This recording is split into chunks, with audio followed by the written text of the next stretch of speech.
The pattern of the gospel of salvation. Napakahalaga po ito. Ang pattern ay very basic. Wari kayo po ay nagpapasukat po sa tailoring. May pattern po sila. May sukat. Ibig sabihin, alam po nila kung ano tip sa'yo. May pattern po.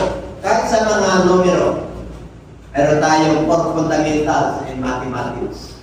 Addition, subtraction,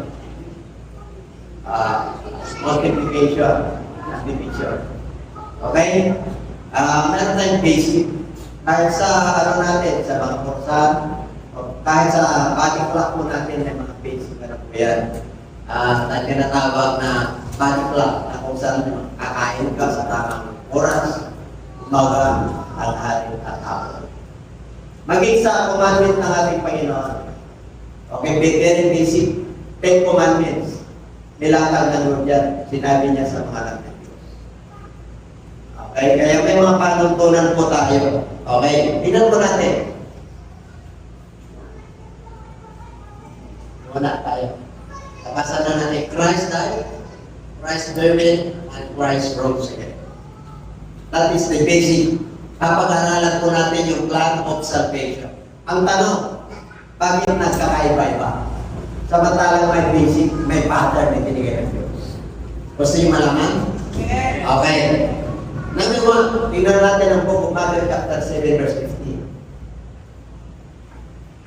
Ang sabi po yan, mag-ingat sa mga bulaang propeta, which come to you in sheep's clothing, but inwardly, they are ravening wolves. Okay, ang propeta po talagang mabait yan. Amen? Kasultan, talagang ano. Pero sabi ng Lord, mag-ingat kayo kasi ang puso, ang nilalaman ng kanyang kaluluwa. Hindi mo makita yun. Okay? Kaya, ano ba? Basahin natin.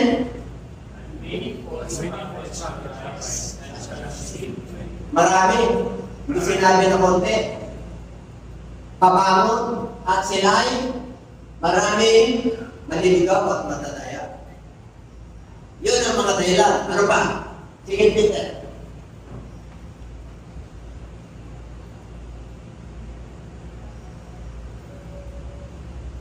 Sige, Peter.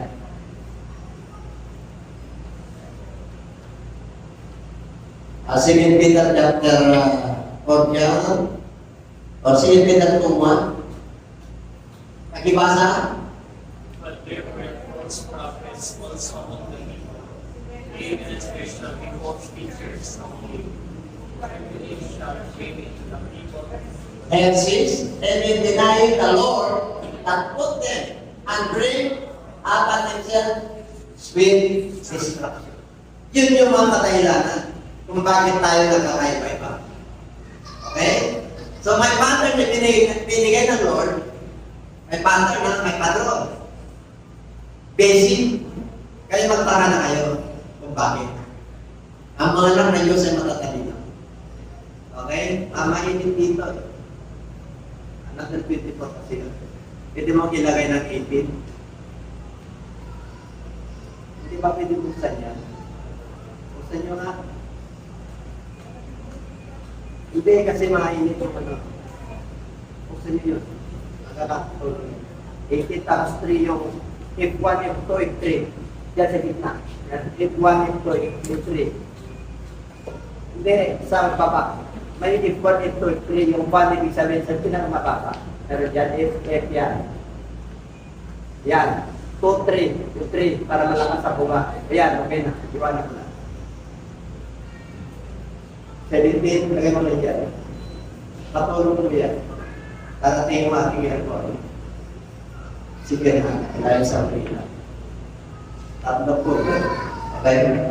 Kaya mag-alala. Kasi hindi na nila kailangan. Okay, palakpakan na natin ito. Yung palakpakan natin yung pangalan.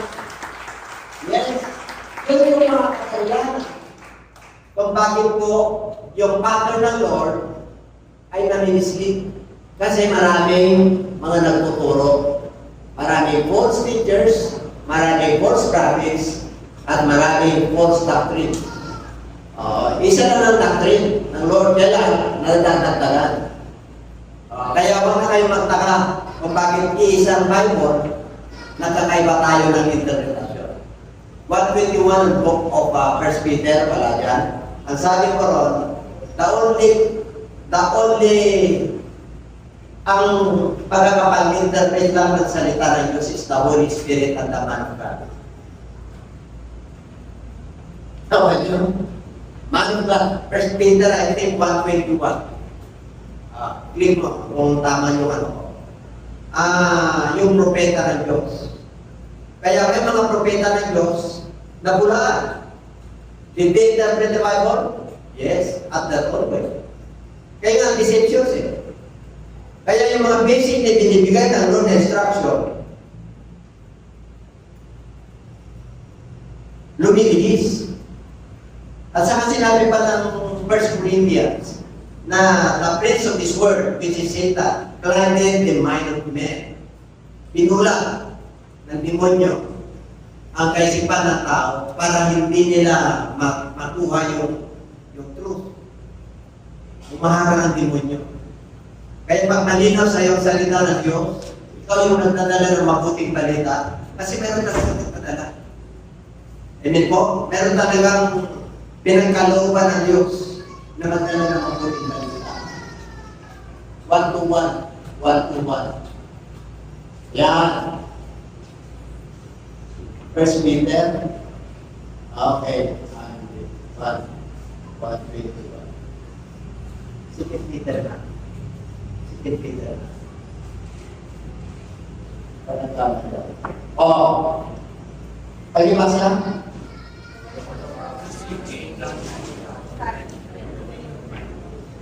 But the Holy Men speak thee when moved by the Holy Ghost. 22.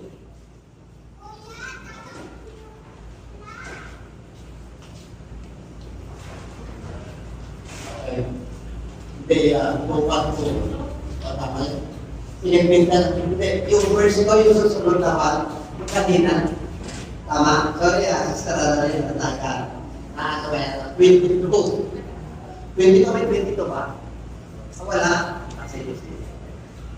So, ang Diyos po ay nagsasalita sa mga propeta ng Diyos at sa pamagitan po ng Banal na Espiritu. Sila ang mga pag-interpret ng salita ng Diyos. Matthew 7:1-2. Just not that ye may not judge. Huwag kang humatol. Kasi, just not that ye may not judge. For with what judgment ye judge, ye shall be judged. And with what measure you give, it shall be measured to you. Again, do we not have right to judge? The Bible tells us that judgment is done from the house of God. You can judge righteously. Ang judge ba sa ako, hindi makakapag-judge? I-judge righteously. Tumitimbang mo sila kung ano yung mga evidence. Pag spiritually, hindi ka pwede mag-judge. Hindi mo pwedeng sabihin na, ay, mapapahamak ka. Ang Lord lang ang piling mag-judge sa kanila. Pero pagdating sa nakikita mo, hindi ka looban ng Diyos yan. Is that judgment? It's just a reminder. Iba yung judgment, iba yung nagtuturo ka, iba yung nagpapaalala ka. Right?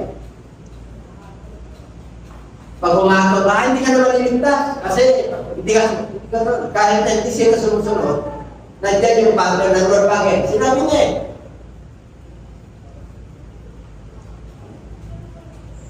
Sunod. He that rejected me and received not my words had one that judged him. The word that I have spoken, the same shall judge him in the last day. Itong salita ng Diyos nito, tayo lahat ay nasa judgment day na. Ito ang paghatol sa atin. Kaya nasusulat. Kaya ito yung pattern. Amen? Pag lumabas ka dyan, ay alam mo na. Alam mo na, mapapahamak ka. lumabas ka sa pattern ng Lord. Ito ang gusto ng Diyos eh. O, kahit sa 10 Commandments, huwag kayo sasamba ng Diyos-Diyosan. Anong ginagawa ng tao?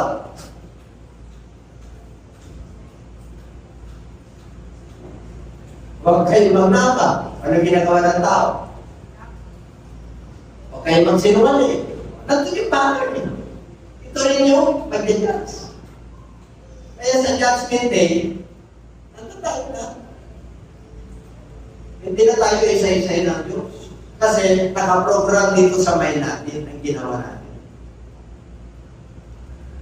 Kaya sabi ng Lord, no one can escape. Walang sinuman makakaiwas sa Judgment Day.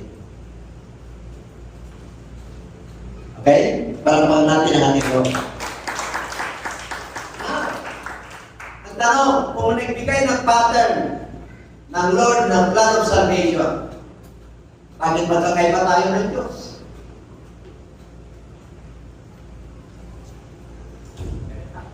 Bakit? Isa lang pala ito. Pagpunta mo sa bansa Israel, ito rin yung gamit nila. Ito nang galing ang plan of salvation eh. Doon nang galing ang Diyos eh. Doon nagpakita ng Diyos kung anong kalooban niya sa isang tao. Bakit magkakaiba tayo ng pananaw siya?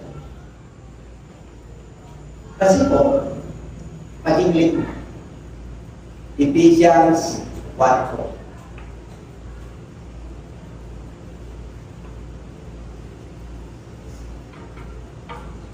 Ayon, according as He hath chosen us. Pinili na tayo ng ating Panginoon bago pa itatag ang mundo. Alam mo na kung ano nakalagay siya. Pinili ka na. Sabi mo sa katabi, pinili ka na.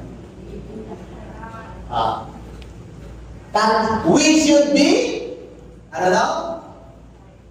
Holy and without blame before Him.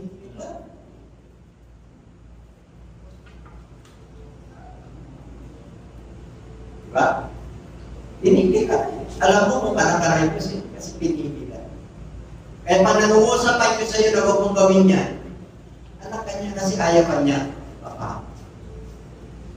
Kanya? We are, tayo yung workmanship ng Lord. Saan na ba yun? Workmanship? Total yata ng Ephesians. Ephesians chapter 2 verse 10. Nagdalan mo mag-athlete tayo. Wala sa notes ko yan. Naka-athlete lang po. Okay. For we are His workmanship. Pag sinabing workmanship, ginawa tayo natin. He created us. In His own image, the image of God. Created in Christ Jesus unto good works. Pag pinili ka, mabuti ang ginagawa mo.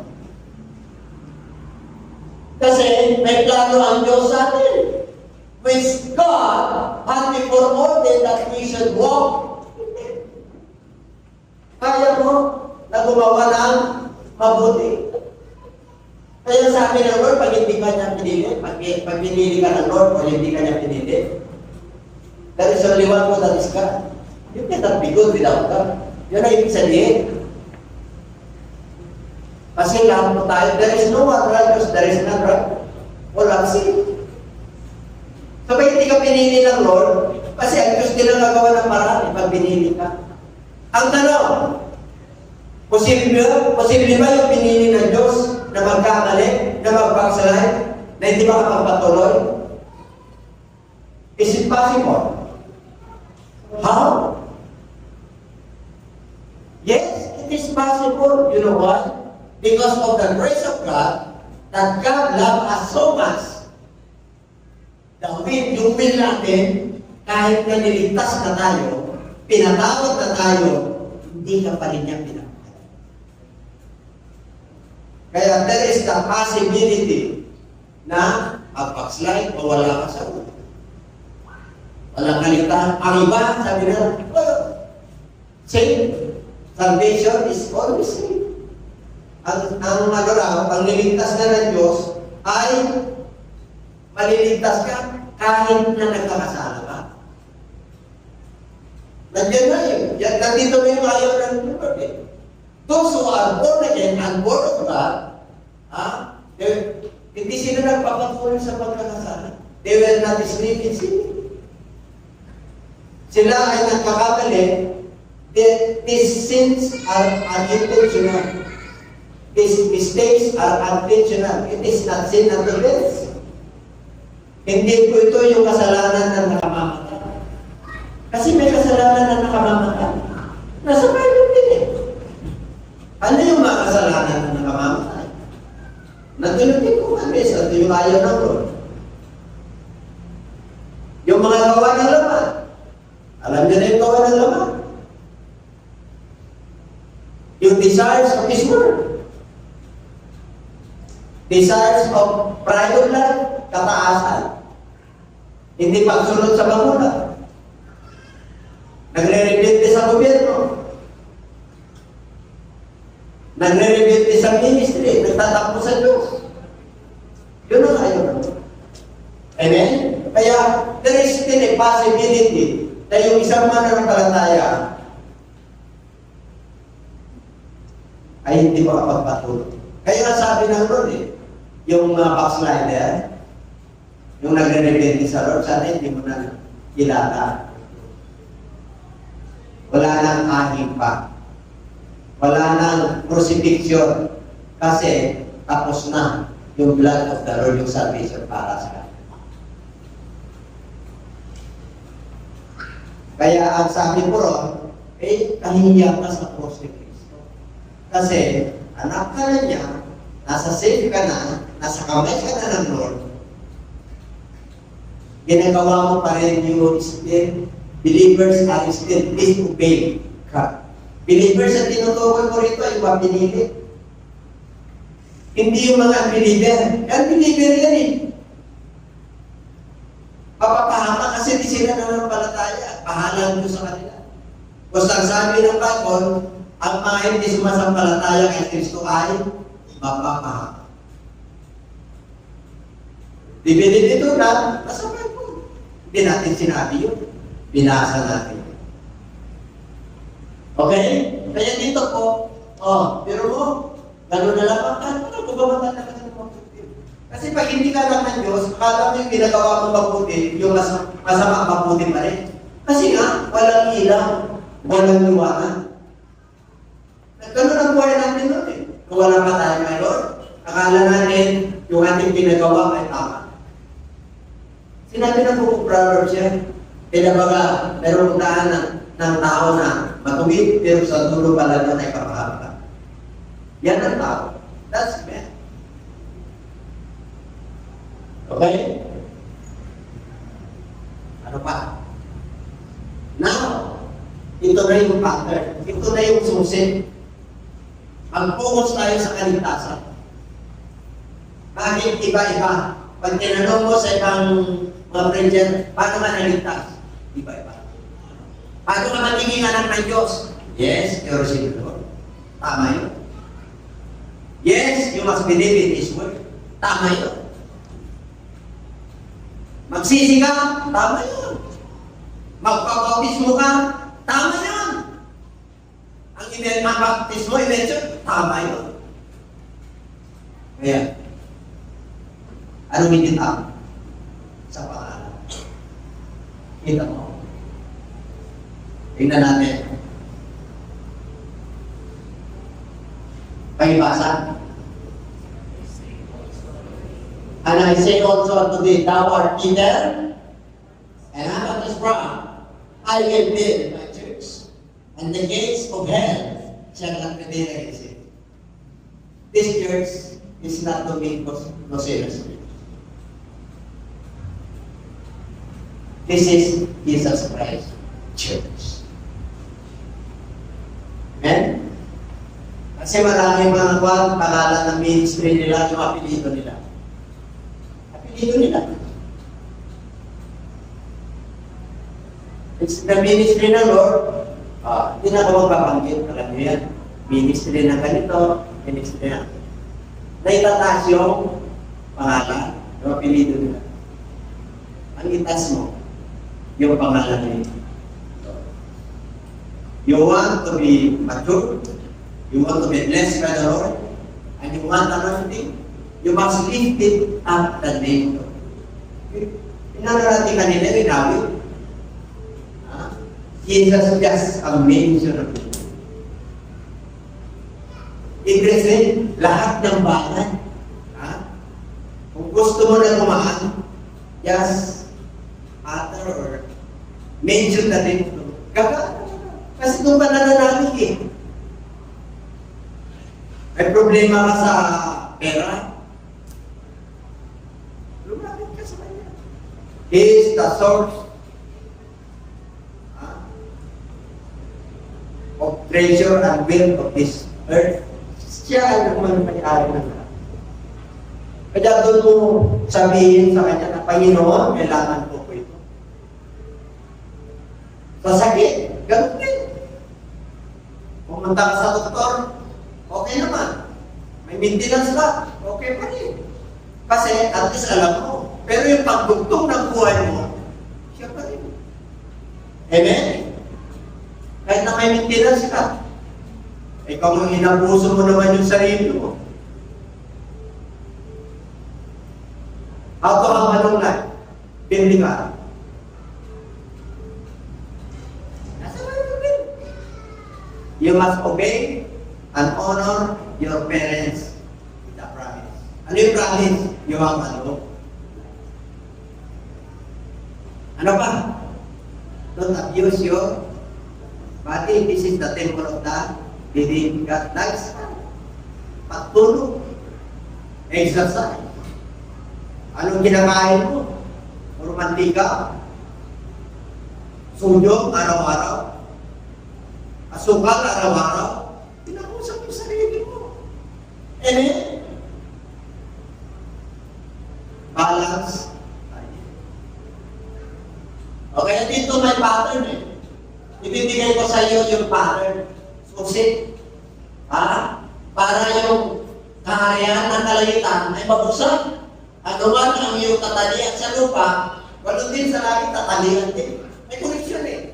And whatsoever thou doest, ano man ang iyong kakarangan sa lupa, ikagalaman din ito sa langit. They charged his disciples that they should tell no man that he was Jesus the Christ. Kasi pag sinabi mo Jesus the Christ ng parang nila, mapipersecute sila. Pangalawa, hindi pa dumating yung panahon ng kamatayan nito. Hindi pa dumating. It's not yet his time. Kaya kahit na ano gagawin nila kay Lord, nawawala. Kahit na babatuin siya, nawawala. Lumalakad sa gitna nila, hindi nila namamalayan. Kasi hindi niya pa panahon. Amen? Kaya pag hindi mo pa panahon, nagumalik. Gradual. Pagkain ka rin. So, kung hindi mo pa panahon na yung desire mo sa buhay, alam mo naman yung desire mo sa buhay kung kalooban na Diyos hindi. Amen po? Halimbawa, very basic. Gusto mo mag-abroad. Maganda mag-abroad. Tama? Tama? Maganda mag-abroad. Paano kung malalaman na hindi kalooban ng Lord na mag-abroad ka? Sige nga. Pag pinipilit mo lang, pinipilit mo, hindi ayon sa iyong sarili. Yung pananampalataya mo kasi lahat ng bagay na hindi mo pinapanampalatayanan. Kasalanan. Nawa nyo, pinipilit mo, alang-alang sa ano, kaya iiwas ka muna sa asawa. Iiwas ka sa problema mo. Tapos wala ka naman pang gastos. Wala naman tutulong sa iyo. Alam mo kung kalooban ng Lord, bakit is good? May tutulong sa iyo. Amen po? E bakit yung mga ibang nasa abroad, napakahama? E bakit yung mga nandito naman, nakakapagtapos? Nasa tao yan. Amen po? Nasa tao yan na may gabay. Sabi niya, I am your helper. I will guide you. Kasi may Diyos tayo na pinapanampalataya. Nasa protocol na dito ka, kaya ka pagpalaya. Amen? And these are the keys. Okay? 21. Hanggang 22 yan. Isa pa. Para mayroon marunong lang kung ipasa. Alam niyo, tuwa-tuwa si Peter. Bagay nasa kanya yung susi. Binigay niya. Binigay niya. 21 binigay niya. From the time onward began Jesus to show unto his disciples how that he must move unto Jerusalem and suffer many things of the elders and chief priests and scribes, and be killed and be raised again the third day. Peter, natuwa ako sa iyo, bibigyan mo yung susi. Kasi sinabi ba ako na si Jesus Christ, dasal ka. Hindi ikaw yan, galing sa mga sala. Kaya ibigay ko yung susi para sa kaharian ng kalaitan. Kaya I will build my church. Ito, church ko to. Hindi makakapanay ka ng mundo yan. Gawa na kasama. Hindi makakapanay. Kahit na kamatayan, hindi makakapanay. Kaya dito po, okay. E tinagkwento ng Lord. Huwag mong sasabihin na ako si Jesus Christ. Dasal ka. Kasi gagawin na itong hari. Yan eh. Kasi totoo naman eh, hari siya dito eh. Hari na mahuyo siya. Ngayon na kapatid, 22. Then Peter took him and began to rebuke him, saying, "Be it but from me, Lord. This shall not be unto me." Kita mo may blessing si Peter, tuwa-tuwa. Kaya nagkwento si Lord, hindi mangyayari ito, Panginoon. Kasi ang dami niya lang. Kita namin, nagpapapala. Because you cast out them, you hit the sea. Every illness and diseases, they were all there. Kaya nung nagkwento na si Lord, ganito nangyayari sa akin ha. Sa Jerusalem, nililisin ako. Mga high priest, mga escriba, mga parisino. Ha? Papahirapan ako at mamamatay. At sa pangatong araw, ang sabi ni Peter, Lord, ito kasi natin yung mga lagat eh. Binulog niya eh. Sabi niya mangyari sa iyo. Sabi ng Lord kay Peter ha. Satanas, si Peter, Satan, get me away. Kasi concern ka sa mga bagay sa mundo ito. Hindi ka concern sa mga bagay na spiritual. Tama nyo? Kaya kayong mga leaders of the church, may blessing talaga, Lord. Pero meron kang pagtataan. Sabi nyo, may pagtataan ka. Pero kaya mo yan. Bakit? Pinili ka na eh. Kaya mo yan kaya sinilikha ka ng Lord na kagaya niya para kay Kristo na gumawa ng mabuti. Amen po? Okay, walang pagkakati ng Lord. Kaya nagbilang niyo ng Lord. Asa na tayo sis? Nandito sa mga susi. Ito na yung pinaka-pattern. Yan yung behind Satan. Pero mo, sinabi ko na yan. Observe ka lang sa mga bagay na kanlupa. Pero sa panlangit. Okay? Ano pa? Tapos na yan.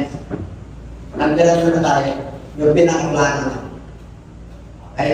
Yung tingin-large mo yan. Take note ha, ang title natin, pattern. Patron. Pag sinabing pattern, patron. Patron ng kaligtasan. Kaya tanong ko kanina, bakit magkakaiba-iba? Diba?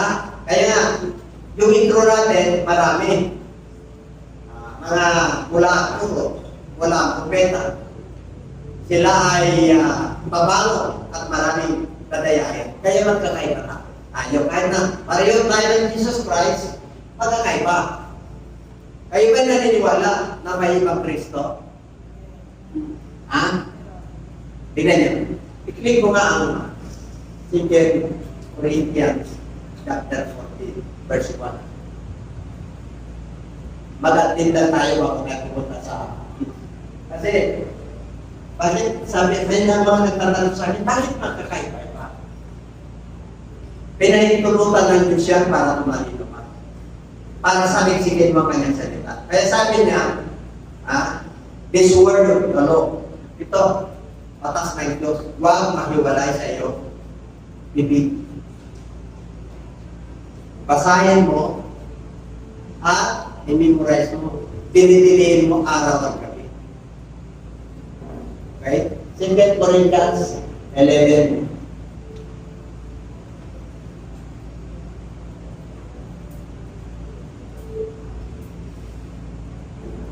Okay.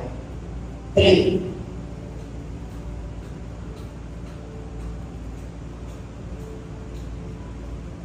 4.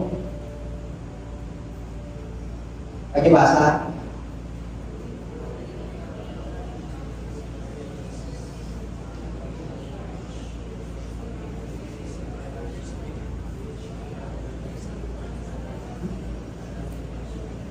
Okay. Nakita niyo kanina ba? Pag pumunta ka sa denomination, may pinapangalan si Kristo ay tao. Yung Espiritu ni Kristo tao. Ibang Kristo yun. Hindi yung Kristo na nasa Bible. Nakuha lang nila si Kristo nagkatao-tao rin. Kaya lang sa kanila hindi Diyos. Kaya ibang Espiritu, ibang gospel. Yung kanila na. Kaya pag pumunta ka sa iba, ay si Kristo panatong persona. Ibang Espiritu yun. Ibang gospel yun. Kasi may pattern na doon. At yun yung papagalalan. Okay? Kaya, nagkaiwa-iba tayo. Kaya maraming nalilito eh. Bakit? Bakit maraming nalilito? Bakit maraming tumatawag sa pangalan ng kasi gusto nila pagpalain. Gusto nila maligtas, tama? Lahat naman tayo gusto natin nalain eh. Ayaw natin mapahama. Ang tanong, bakit po kunti lang makakapasok? Gusto niyo malaman? Okay. I-claim mo muna mag-admit tayo ng mahikat at sa'yo. 7:14. Magkipong tanda. Maluwag ang kapangkat. Kung kunti na lang nakakapasok. 7:21 na tayo. Sinabi ko na. 7:21 na tayo. Sige, tama? Okay. Nabibilang lang, tama? Bakit walang bilyon ng Pilipino? Walang bilyon ng human being sa buong mundo. Palagay nyo ilang na sinamahan dyan. Kung tinignan natin ang Bible. Ratio ng panahon ni Noah. Ilan ang naligtas? 8. Ilan ang tao noon? Capacity ng karma, palagay mo na. Ilan yung capacity niya? Yan lang, hindi pa yung billion ngayon. Hindi ba yung comprehension? Ganun po yun. Kasi natulad yung pagbabalik ni Noah, yung judgment. Yung sa Sodom at Gomorrah, yung panahon ni Lot. Ilan ang naligtas yung panahon ni Lot? Ano sila? Yung nanay, naging patumasin. At yung anak naman, 2. At saka siya. 3. Kita niyo na. O kaya sabi sa Matthew 7:21, basahin natin.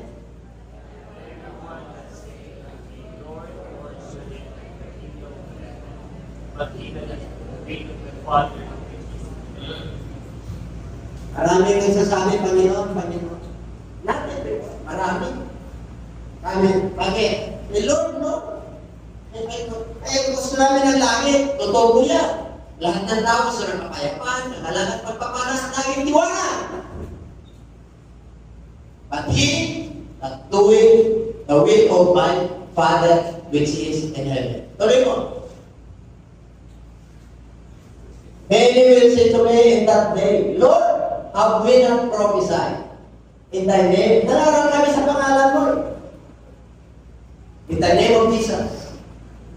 As I lay my hands unto the sick, there you go. I cast out demons in the name of Jesus. Everything in the name of Jesus. Talaga naman. nakukonfirm ang miracle ng Lord. Oh, nag-prophesy kami, Panginoon. Yun ang lisensya nila, ginamit namin yung pangalan mo eh. Mananampalataya kami, may word of God kami. Anin na rin, kasabi, Nagpalayas kami ng demonyo. ang pangalan mo, gumawa kami ng kababalaka. Pinamag ang kasalanan nila. Pagibasa.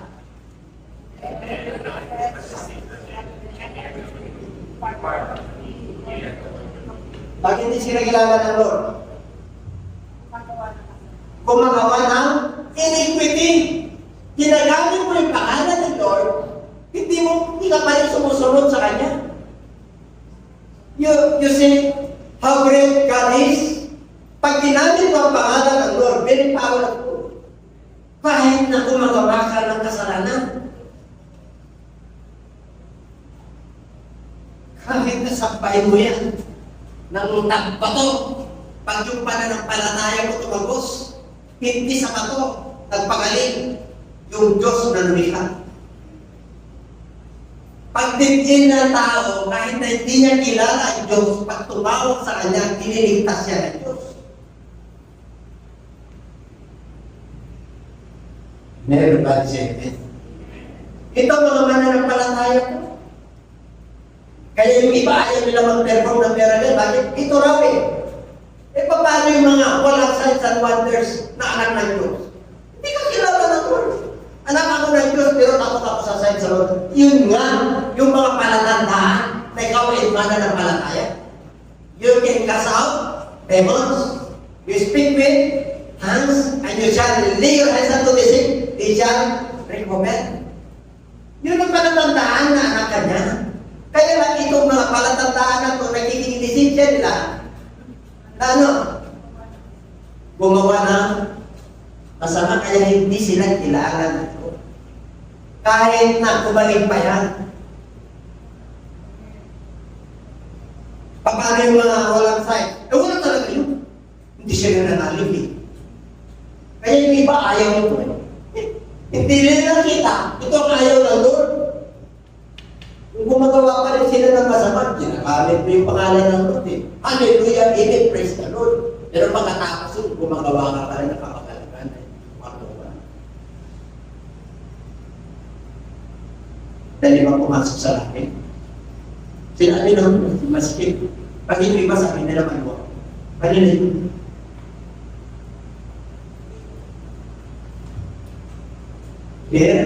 Kaya magkakaiba tayo ng Bible.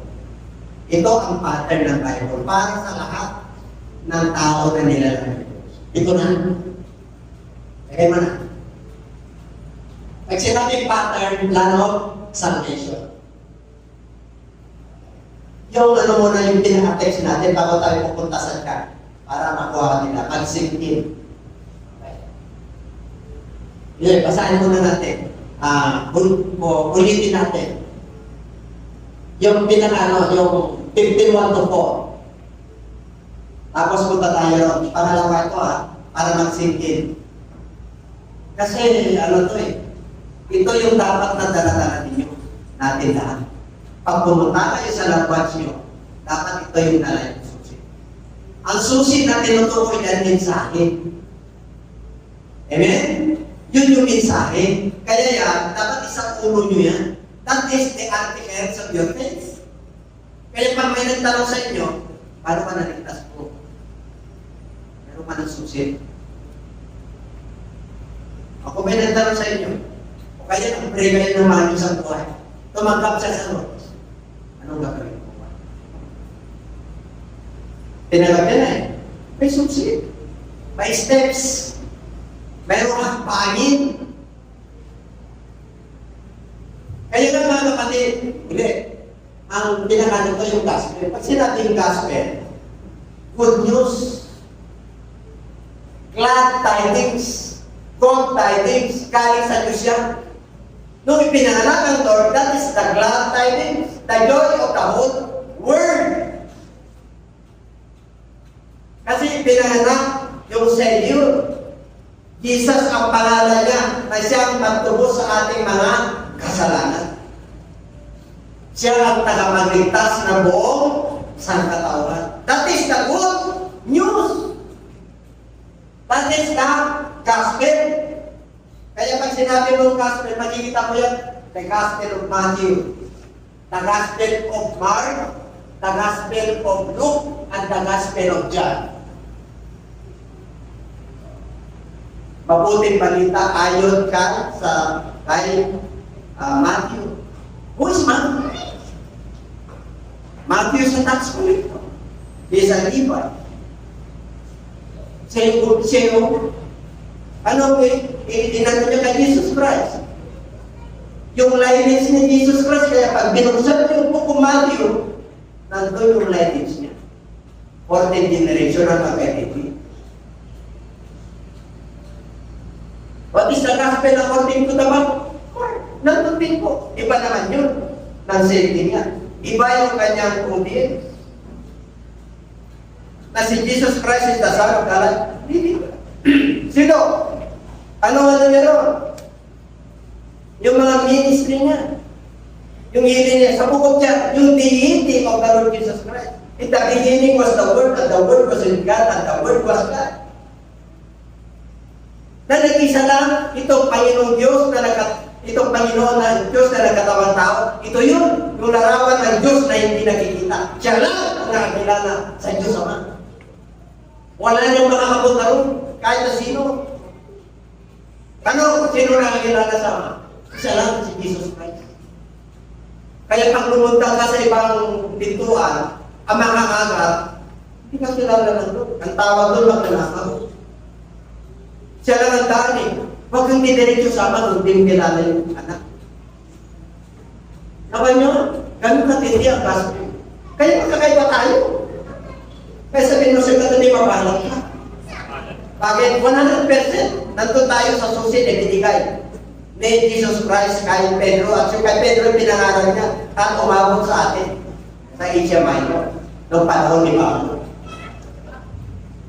Ito ang pinanindigan. Si Pablo ito o mga kapatid sa Corinto. Ito yun, i-declare mo. Ito yung i-declare ko sa inyo. Ito yung tinanggap ko. Ito yung pinanindigan ko. Dito ako nakatayo. Si Pablo yan. Si Pablo ay apostolis ng mga higpit. Tapan nyo, I will preach to you 7 series of 7 churches of Asia. Lord willing, I will preach it. Hindi na preach yun. Pag kang gawin ng Lord, pag nagkamali ka. Kaya nga, ang magtuturo po, huwag mo kasabi na magtuturo. Alam mo kung bakit? Pag nagkamali yan, magiging bulag yan. Pati followers bulag yan. Pareho sila malalamag sa bukan. If leader is a bulag, they were all false into a ditch. Lalaglag po sila sa mga. Mapamahaman yung kanilang mga dito. That's why we must be aware. Beware. Mag-ingat. They hate. Kaya dito ako naligtas. Kaya ito ang pangaral ko sa inyo. Maliban na lang kung hindi kayo naniniwala. Naniniwala ka sila sa lahat ng sinasabi ng Bible. Tabi. Pero yung iba. Ibang mananampalataya. Ano ang article sa tempo? Paano manaligtas? Tinanggap ko sila, amen. Nagsisya ako, amen. Nabaptize ako, amen. Ano pa gagay ba? Alalaman. See, ito, sinasabi ko sa inyo, unang-una sa lahat, pag sinabi unang-una sa lahat, ito ang pinaka-matindi na plano ng Diyos tungkol sa kaligtasan. Ano yun? Ito yung tinanggap ko. Ano raw?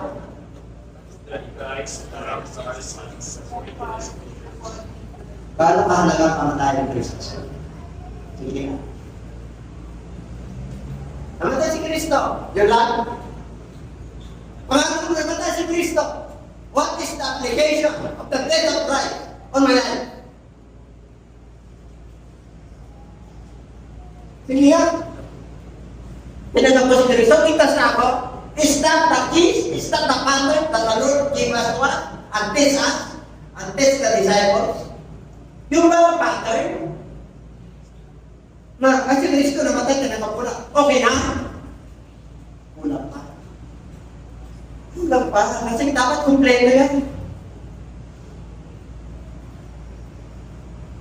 Ang kamatayan niya ay ayon sa kasulatan. Hindi naman tayo natin Panginoon. Natin dito natin at nabuhay ang Lord at ipinanganak na hindi propesya. Nawala sa Old Testament. Pag sinabing scriptures na susulat, nandun na po yan, pattern yan, na ganito, itong anak ng tao, anak ng Diyos, siya ay Diyos, siya ay Panginoon, siya ay Lord, panganay sa lahat, He is the Alpha and Omega. Ito ang nangyayari sa kanya. May pattern. Kaya lahat tayo, nanilikha ng Diyos na tao, pagdating sa kaligtasan, may pattern din. Ito ang pinapag-aralan natin. Ang ano? And that he was buried. Inilibing siya. And that he rose again the third day, according to the scripture. Yan ang papag-aralan natin. Tatlo. The death, the burial, and the resurrection. Okay? Titignan natin. Kung ganito pinapag-aralan nila, according to the scripture. Okay? Tignan mo na. Yan, si Jesus Christ Church International, kapag pinagkatiwalaan tayo ng Diyos. Hindi lang tayo nangangaral niya. Marami. God entrusted the church of this anak mo ay may tulutan ng siya. Anak yan, accountable. Accountable lang sa iyo. Amen? Asabi siya. Accountable din yung mga pastor sa mga gawa na kanila ginawakan. Yung mga teachers, accountable ka. Amen? Hindi ganun kagaling mo. Yung iba, ang sabi ng Bible, nagtuturo dahil sa kanilang sarili. Why we preach? Because God tells us to preach. Ano yung sabihin? Kasi ginawa ka at ginawa ka ng Diyos. Hindi sa sarili mo, hindi sa organisasyon. Nag-aaral kayo, utang na lolo. Hindi. Yes, sa una lang. Pero habang pumapalaat ang iyong pananampalataya at may nangaral at nagsabi sa iyo ng katotohanan, alam mo kung matatas yun. Sumusunod ka at nakikinig ka. Pero pag hindi ka nakikinig, ay ibig sabihin, na-incline yung kanyang pakikinig doon sa organisasyon or denomination. Ang kanyang pinaglilingkuran. Amen? Ano? Ang denomination ba na nakapagligtas? Ang religion ba na nakapagligtas? Hindi. Bakit meron tayong home church? May ibang paniniwala. Kasi doon tayo nahuhubog. Kailan? Problema, yung paghubog sa atin, iba-iba. Hindi sa ayon sa pattern na gusto ng Diyos. Sa kaligtasan lang ito, ay hindi pa sa pagka-Diyos. Isa lang natin ito. Tawagan, wala bang pagka-Diyos yan. Isa lang ito sa salvation and very basic kung paano maligtas ang tao. Pag nangaral kayo, dadalhin nyo itong turo na ito. Saan lang kayo pupunta? Ito, yung ituturo nyo. Maniwala po kayo o hindi. Ang Diyos ay sumasagot. Kasi yun yung tama eh. Amen? Alam ka natin. This is the plan of salvation. Hindi na pinakalaman yung susi mo, nalulubog ang Lord sa iyo. Amen? Ikaw ang gagamitin ng Diyos para pagbuksan sila at pagharihan sila ng Diyos. O, buwa man, sino ako? Sino ako para pagharihan ng Diyos? Buwa man, that God is mindful of me. Sino ako para alalahanin ako ng Lord, di naman ako Diyos. Dahil sa buwa man, inahabagan lang ako ng Blessed are those who are merciful, for they shall obtain mercy. Ay mapapala tayo na apat at naawa. Kasi makakamta nila ang awa. Kasi pag may compassion ka, doon mo maralaman na tinawag ka. Kasi may burden ka. Gusto mo sila maligtas na kagaya mo. Kung gusto mo sila maging happy na kagaya mo. Gusto mo ma-experience yung nararamdaman mo tungkol kay Lord kahit na nakakaraming problema ay akaan. Yun ang gusto mong i-share sa kanila, yung Savior. Yung nagdiligtas sa'yo. Yung nag-iingat sa'yo. Yung nagpapagaling sa'yo. Yung nagkakaroon ka ng kagalakan. Nagkakaroon ka ng pag-asa. Nagkakaroon ka ng kapayapaan. Hallelujah! Yun ang gusto mong i-share. Nagkakaroon ka ngayon ng awa sa mga alam. That is what we call compassion. Every one of you, lahat kayo ay magsisi. Kasi nangangarap dito si Pedro eh. Nasaktan ang kanilang kalooban. Bakit? Nangangarap, ano dapat namin gawin para kami maligtas? Yun ang ibig sabihin. Kaya sabi ni Pedro, repent, every one of you, ano pa? And be baptized in the name of Jesus for the remission of sins, and ye shall receive the gift of the Holy Spirit. Tatlo po yun. Tatlo po yun. Yung the death of Christ, we must repent. Lahat ba ng tao nag-repent? Lahat ng tao ay nag-repent. Pag may nakabang kasalanan, kahit na wala siya kay Lord, nakukonsensya siya. Amen? Yung mga matatao, yung mga nagpamagnet, lumalabas na lang eh. Tulad yung nakaraan, yung Israelite, sa Pampanga, bumili sila sa tanak. Ano nyo yun? Yung foreigner, yung beauty, nagpapahiling sa beauty vegan yung babae. Sa lote po yun. Sa lote. Nagsangla yung isang mayaman military. Pulisyata yun. Nasa kontrata nila na pag hindi niya natubos, kanila na. Hindi na bayaran sa ganitong panahon. Siyempre nakakalala. Siyempre kung malaking kalala yun. Ginawa kami bayan na ganito. Sinunod yung pa, pinang sila naman, siyempre, itong sakit. Sino ang nagano? Sino na konsensya? Yung mekaniko. Kasi kung paano nito, nagsala. So yun naman, drive mo naman. Nagtaka siya. Bakit yung SUV na puti, may patay. Pinarin sila sa, para makuha yung documents, para may balik sa kanya. Sila sa tayo. Pati yung mga pera. Pinati nila kung ilang million. Di na po lumabas yung sinang lumabas. Yung hindi yung sibilya. Kasi hindi niya na magawa yun. Kita na 50,000. Siyempre natakot na rin. Paano hindi makukonsin siya? Siyempre, sana itong mga umano, ito sibilya na lang. Kumanta na. And then, parang mag-send siya. Is that any crime after death? Pagbuhay na minutang ang Diyos kung ka magpapayan. Kahit nagano ka kaya, kahit nagano ka kapangyarihan, hindi ka makakaroon dyan kasi buhay yung minutang. Mapaponsensya ka, mapaponsensya ka. Kaya repentance is very significant. Ang repent na tinutukoy dyan ni Apostol Pedro, genuine repentance, turn away. 360 degrees ba yun? Talagang huwag mo na papalikan. Bakit? Nagpabaptize ka na sa pangalan ni Jesus. Pinatawad ka na. Ang tanong, paano kung hindi ka nagpabaptize sa pangalan ni Jesus? Sige nga. Hindi ka patataparin natin. Bakit? Siya ang pwedeng magtubos sa atin. Jesus' name is redemption. Pagpapatawad sa kasalanan. Kaya pag hindi ka na-baptize yan, ano yun? I-click mo nga ang Matthew 20:20. Ay, wala rin. Ito na lang. Nandito na. Ito na kayo. Ang sinabi ng Matthew 20:20, si Jesus Christ inalilin sa kanyang mga alagad. Umayaw kayo. Umayaw kayo.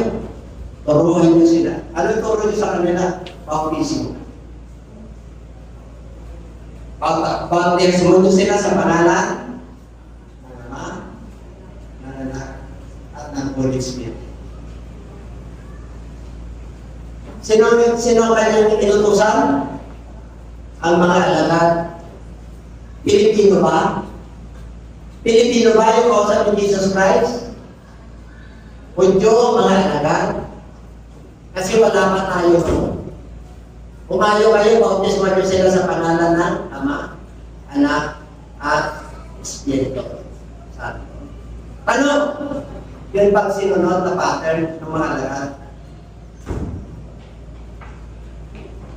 Noong yung 3,000 na naging mananampalataya o dati yung Pedro, nanalig sila. Tumanggap sila. Ano gagawin natin, Pedro? Repent. Magpabautismo kayo sa pangalan ni Jesus. Anong ginamit nilang formula? Matthew 28:19, Acts 2:38. Ay, sino mas malala? Si Jesus Christ o si Pedro? Pareho silang mahal. Ano ginawa ni Kristo? Utos.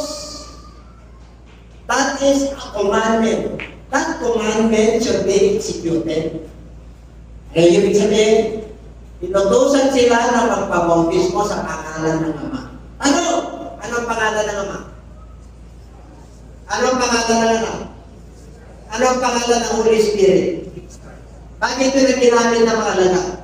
Sabi sa book of Luke chapter 24, the last part, and the Lord Jesus Christ opened up their understanding na lahat pala na sinabi niya concerning the law, siya pala yun. Kaya alam na nila yung pangalan ng Ama, yung Anak, at saka yung Holy Spirit in Jesus. Yun lang ang pwede mo. Kaya sabi ng Acts chapter 4, verse 12, wala nang ibang pangalan pa na ibinigay sa silong ng langit na sukat natin sa Diyos. Neither is there any name given among men under heaven whereby we must be saved. Tingnan nyo. Sino mas marami pinabautismo sa panahon natin ngayon? Pangalan ng Ama, Anak, at Holy Spirit, pangalan ni Kristo. Sige. True. Real true. Mas marami mong gumagamit ang Matthew 28:19. Bakit po? Yan ang mga nauna na malalaking organisasyon. Sa Amerika, they were Protestant. Yan ang ginagamit. Pero marami ng nailayan ngayon na original. Ano? Nung sinabi ni Kristo kay Nicodemus, you must be born again. Ano, Father? You must be born again. Bakit may bakit di sila sa born again?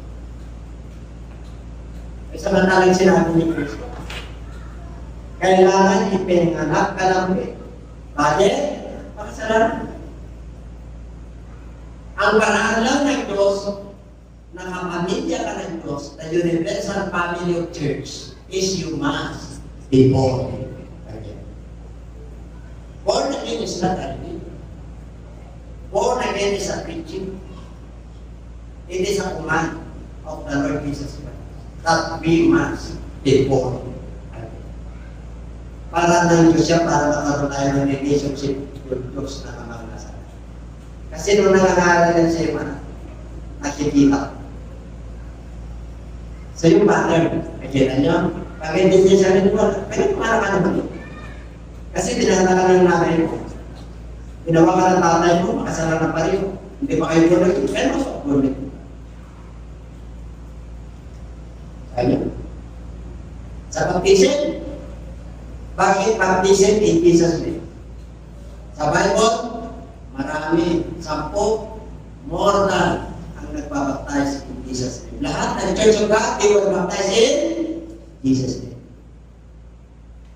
The book of Corinthians, the epistles of Corinthians, the church of Thessalonica, Timothy,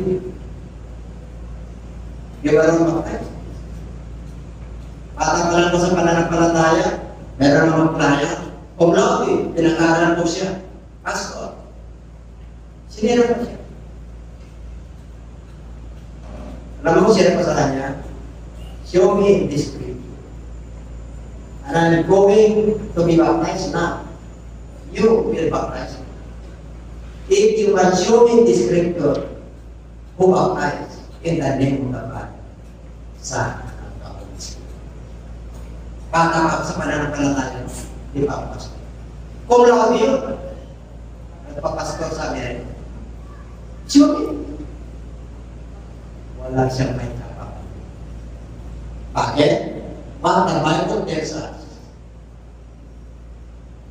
2 or 3 witnesses of His word shall be established.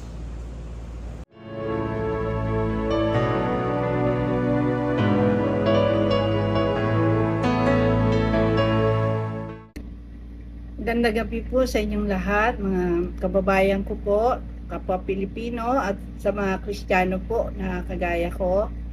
Ako po ay si Pastor Belen at ako po ay nagagalak na makapag-video po na kagaya nito.